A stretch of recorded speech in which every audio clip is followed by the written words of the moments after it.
இன்றே டவுன்லோட் செய்து உங்கள் ஃபேவரட் ஷோக்களை என்ஜாய் பண்ணுங்க.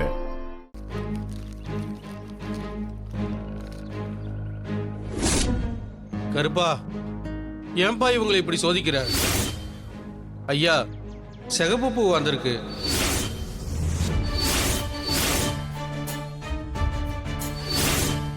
ஐயா, சிகப்பு பூ வந்ததுனால கருப்பன் காது குத்துற ஃபங்க்ஷனுக்கு உத்தரவு கொடுக்கலங்கய்யா. இவளால மட்டும்தான் உத்தரவு கேட்கலான்னு சொல்லும் போதே உத்தரவு கொடுக்கலன்னா என்ன பண்றதுன்னு அபசகுணமா வாய வச்சா அதே மாதிரி நடந்துருச்சு. சிவா, என்ன வந்த இடத்துல கோவத்தை காட்டிக்கிட்டு கொஞ்சம் பொறுமையா இரு.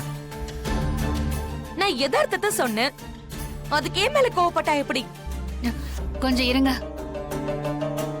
பூசாரி ஐயா, உத்தரவு எப்போ 3 தடவை போட்டு பாப்போம்ல, இன்னும் 2 தடவை போட்டு பார்க்கலாமே. உங்களுக்கு தெரியாதது ஒண்ணு இல்ல, இந்த கோயில்ல அப்படி ஒரு வழக்கம் இல்லமா.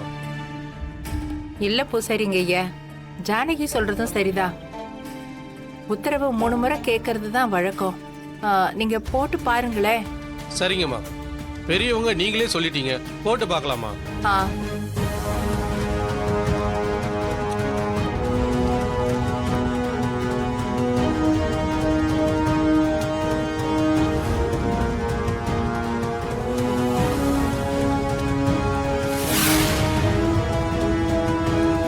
மஞ்சள் பூ.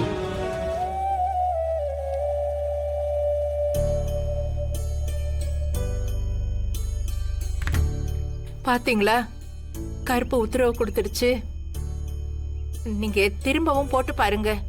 திரும்பவும் மஞ்சள் பூ வந்துச்சுன்னா உத்தரவு கிடைச்சிருச்சுன்னு பயம் இல்லாம விசேஷத்தை நடத்தலாம். அதுக்கப்புறம் சிகப்பு பூ வந்துச்சுன்னா நாங்க சாமியை கும்பிட்டுட்டு கிளம்புறோம்.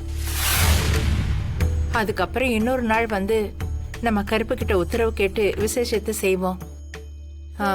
ரகு, நான் சொல்றது சரிதானப்பா? ஆமாம்மா, நீங்க சொன்ன மாதிரியே பண்ணிடுவோம். 3வது முறையா போட்டு பாருங்க. சரிங்க.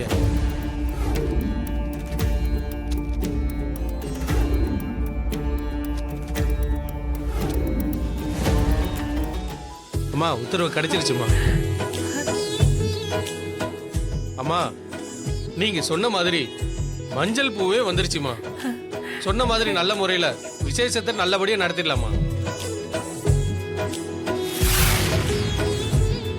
கருப்பா, எங்களை நீ கைவிடல.